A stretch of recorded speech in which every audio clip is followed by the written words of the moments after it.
Hey, it's me, Kyle. I'm back after I don't know, a couple months. I'm sorry if any viewers out there were looking for more videos, but the truth is school got in the way and I did not know how to edit some things. But guess what? Now I found the video editing system in my computer. So, without further ado, the videos have returned. Okay, so let's talk about Leigh Whannell's The Invisible Man. Now, I am an unabashed fan of the Universal Studios monsters. Every single one. And when they announced a couple of years ago, back in 2016, that they were going to make this dark universe with Tom Cruise's The Mummy, Johnny Depp's The Invisible Man, Angelina Jolie's The Bride of Frankenstein, Javier Bardem's Frankenstein's monster, I was beyond thrilled. We're talking about the best actors in the business playing some of the greatest characters in the history of literature and film. So, when Tom Cruise's The Mummy was released, I was very, very excited.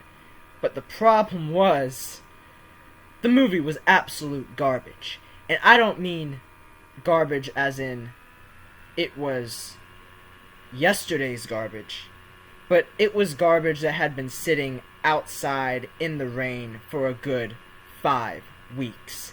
And I don't know whose idea it was to get Jake Johnson to play a comedic relief character in this film, but you done wrong, Universal. You done wrong. Anyway, let's forget about my rant towards Alex Kurtzman's The Mummy. Because we're not here about that. We're not here to talk about that. We're here to talk about Leigh Whannell's The Invisible Man. So, what did I think about it? What was my impression of The Invisible Man? I thought The Invisible Man was just outstanding. Props goes to Leigh Whannell and his vision, and Jason Blum's vision to at least help with this project by getting Blumhouse, one of the best production companies in the world right now, to fund this film for Universal. This low-budget, $7 million film. And make it so unique and so original at the same time. Now, the plot of The Invisible Man is basically Elizabeth Moss plays the main character known as Cecilia. And Cecilia is one of the best female protagonists in horror in a long time. She ranks up there with Lupita Nyong'o in Us, Toni Collette in Hereditary, Jamie Lee Curtis in Halloween. Oh, what am I saying? There has not been... Oh yeah, Florence Pugh in Midsommar. Well, okay, so horror-wise, female protagonists have been top-notch. But the thing is she is definitely one to stand up amongst those greats for the past couple of years. Because what Elizabeth Moss brings to this character is this vulnerable, this damaged flawed, just emotionally drained character. And as the viewer, you cannot just feel for this woman who is in this abusive relationship.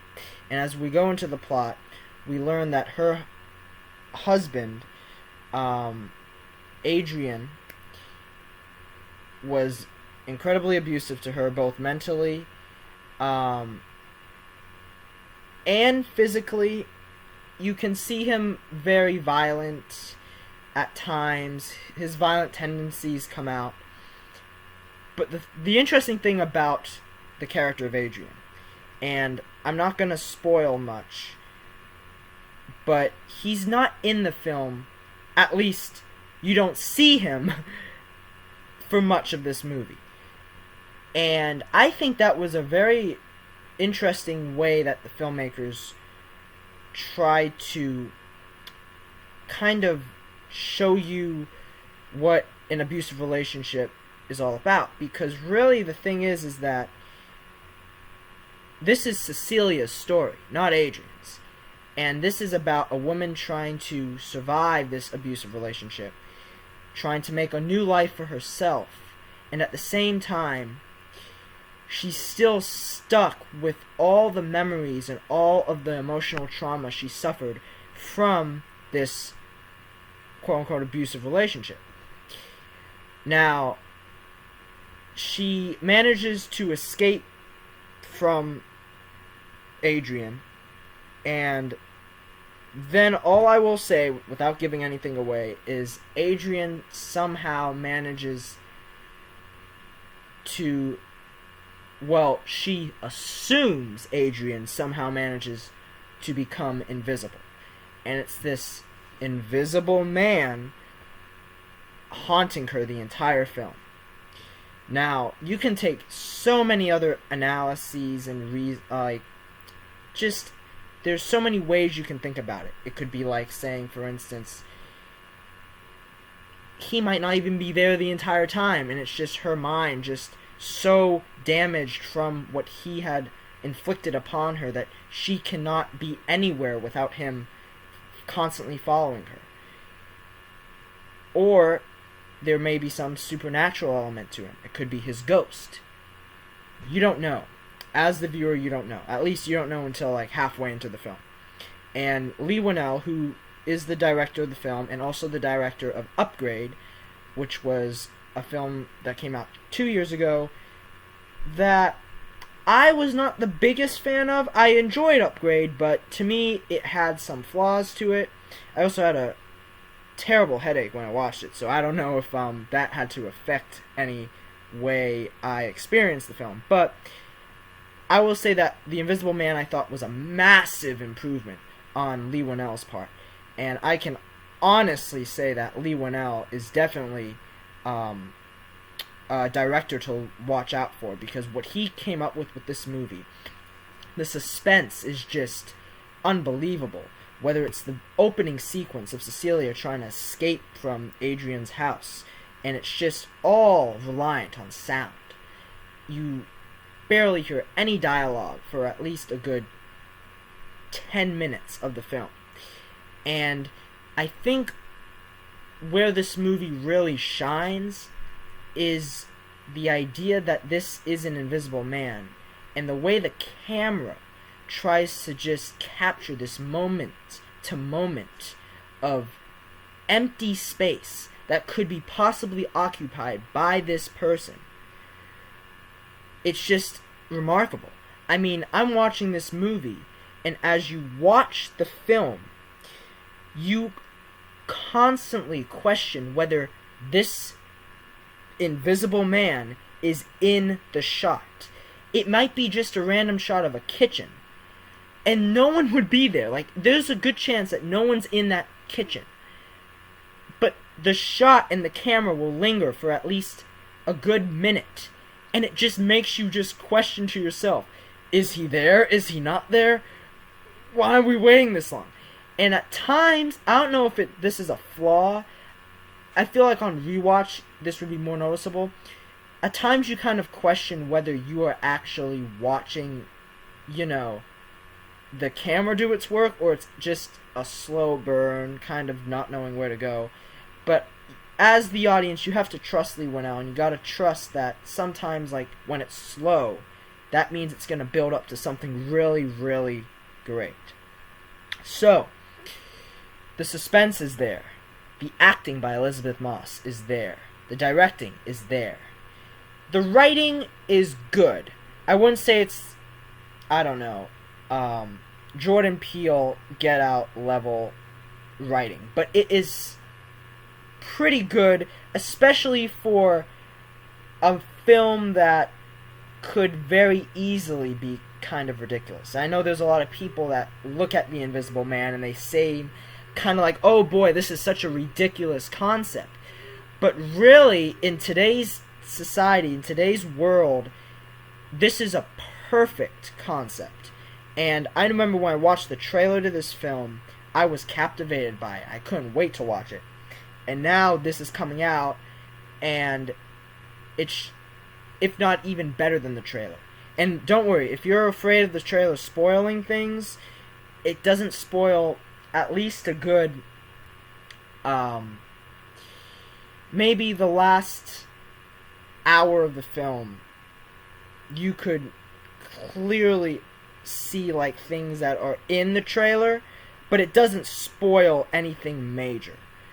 Everything's taken out of context, and there's a lot of twists that are left completely out of the trailer, so don't worry about that. I would say that if you're looking to have a good time, if you're looking to get just surprised, if you're looking to get unnerved, this is a great movie to watch. Now, I would consider it more of a thriller than a horror film, but there are some pretty great and pretty clever scares. And there aren't many jump scares either. There's like one or two, and they're both earned. So most of the film is completely centered on the psychological aspect of, is he there, is he not there? And when he's there, and when you know the Invisible Man is there, some of the scenes are so good. Like, I'm not spoiling things, but there's like one thing that the Invisible Man does, and it has to do with a gun, and you're just it makes the Invisible Man concept, because the Claude Rains Invisible Man from the 30s is sometimes looked today as kind of silly, but this Invisible Man, you don't want to step like 5 feet close to this guy, because he will wreck you. And it's just, I mean, it has some great action moments. The score is incredible. It's done by Benjamin Wallfisch, who composed the score for It, which was great on multiple levels. But this one is such a great score. And honestly, right now, The Invisible Man, I have only probably seen like one movie besides The Invisible Man this year, which is The Gentleman.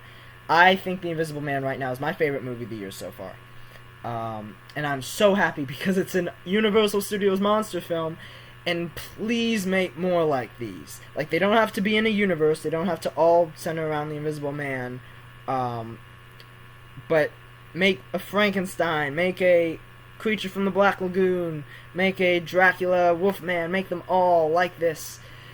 Make the Wolfman, but make it take place in like the wilderness, Bigfoot conspiracy, I don't know, just make it.